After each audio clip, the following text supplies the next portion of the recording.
We've all been there, out on a big hike with sore muscles, a pounding head, and rocks that keep tripping us up. You've probably thought, why do people do this? How is this fun? And how can I make this experience better? Now, a lot of people think that the answer is their gear. Oh, I need new shoes. My pack is too heavy. I don't have the latest $1,000 Arc'teryx jacket. Now, while some of those things might help improve your hike, the Arc'teryx jacket won't, I'm sorry. I think the best way to improve your hiking adventure is with fitness. Oh great, your mind probably flashes back to high school gym class with your overweight middle-aged teacher yelling at you. When I was your age, I could do 100 press-ups without breaking a sweat. Now, I'm not saying you have to be an elite level athlete, but having a good fitness base will make a big difference.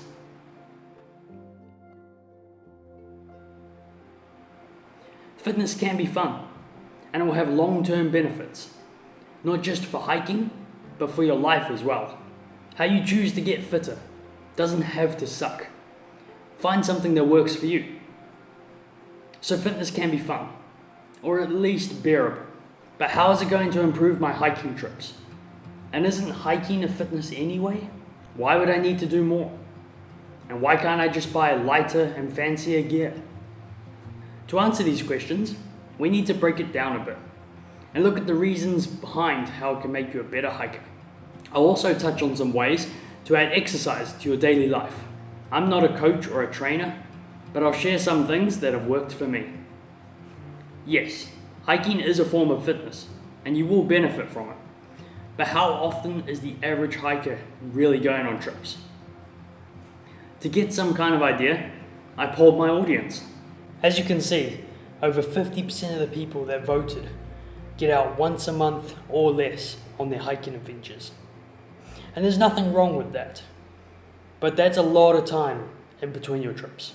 So you go on a weekend backpacking trip, and during the adventure, you get sore and tired. Your legs ache, and you've tripped over more rocks than you can count. But you get through it, and you have some cool photos to share at the end of it. A few weeks, a month, maybe more goes by. That trip you went on is a distant memory, and you can only recall the cool parts. The views, the birdsong, that sunset. It seemed like it was an amazing time, the whole time. So you go on another one, and the cycle repeats. Any sort of fitness you gained from your last trip is lost by the time you go on your next one. This is why exercising outside of your hiking trips is very important and helpful. You'll be able to increase your fitness levels in between trips, making the next one easier, and you'll also see quicker results than if you just relied on your backpacking trips to burn off your bear gut. So we've established why you should exercise outside of your hiking adventures, but we can go a bit deeper than that. Before we do, I just want to briefly touch on the interesting subject that is gear. I love hiking gear, as I'm sure a lot of you do. It's fun to try new products and test out different items, and we probably all get a bit caught up in the marketing hype as well. But when it comes down to it, having the lightest, most expensive gear on the market isn't going to magically improve your hike and make it the best one ever. You could still get tired and trip over, or take a wrong turn and end up getting lost. Gear can make us more comfortable. I'm not denying that. A thick, warm sleeping mat or an ultralight chair will definitely make you more comfortable, but you'll still find yourself out of breath on that uphill or wondering why your knee hurts. It can also be very expensive. Not everyone can afford it, and it can seem like a bit of a barrier to enter the hiking world. I personally would much rather trade all that fancy hiking gear to be fitter and stronger. Exercise can be free, and it will help you in lots of aspects of your life. Unlike that $1,000 DCF tent that you use twice a year. I could make a whole video about why hiking gear doesn't need to be expensive. And maybe I will, but for now, we're talking about fitness. Decision making plays a huge part in our adventures. Whether you realize it or not, you're always making decisions, big or small, throughout the duration of your trip. How much water to carry? When to eat? Should I go back to check if I locked my car? Which way should I go?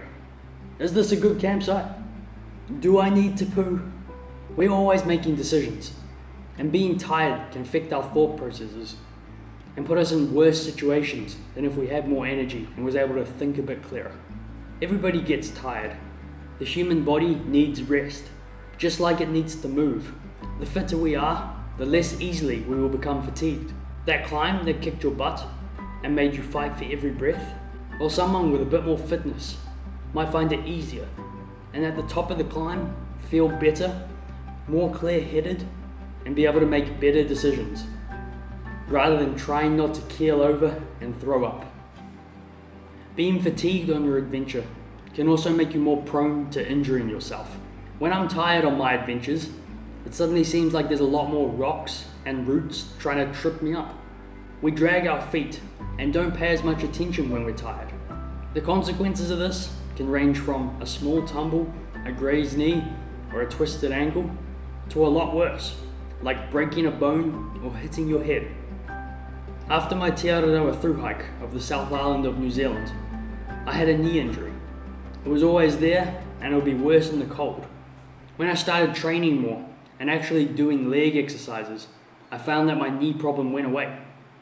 Exercise had strengthened my knees, and it hasn't been an issue since. Even people who through hike long trails will benefit from exercising. A lot of through hikers think that the trail will get them in shape. And while this can be true, you end up going into a multi-month hike a lot less prepared than you could be, which could lead to issues such as injuries or poor decisions, meaning you have to cut your dream adventure short, all because you didn't do a bit of exercise leading up to your adventure. We all love stunning views, right? Getting to see the natural environment in all its glory is just one of the many things that draws us to the mountains. But what if there was a way that you can enjoy and appreciate these views more? Well, I'm happy to tell you there is. And you guessed it, it's fitness and exercise. Woo! With a higher level of fitness, you'll be able to move quicker, which in return will allow you more time to enjoy those beautiful landscapes. If you can get up that hill with less rest stops along the way, you'll be able to enjoy the reason you were going up that hill in the first place, for the view. You'll be able to take more intentional and purposeful stops along your route, rather than stopping every 30 seconds because it feels like someone has turned off the oxygen and your heart feels like it's about to explode. The difficulty of terrain can vary on hiking tracks, from easy river flats to boulder fields and scree slopes. Depending on your fitness level, you might find yourself leaning towards particular types of terrain over others. The ideal of hauling yourself up a mountain might not appeal to you when you're planning your hiking trip. So you choose a route where you don't have to leave the river valleys and it has minimal elevation. Now that's totally fine. There are lots of gorgeous hikes that don't involve much elevation, but it does limit your options. In parts of New Zealand, for example, you'd be hard pressed to find tracks that don't involve a mountain pass or some sort of elevation gain. They do exist, but like I said before, your options are limited. The beauty of increasing your fitness is that the amount of choices open up for you. Oh, that hike is a mountain pass on day 2? Yeah, that's okay, I can manage that.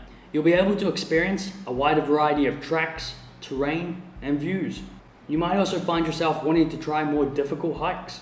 Being fitter can also give you more confidence on less established or rougher tracks, as you'll be less prone to injuries, be able to make better decisions, and you won't struggle as much.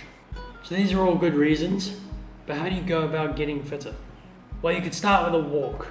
Increasing your daily distance could be a great first step. Yes, that pun was intended.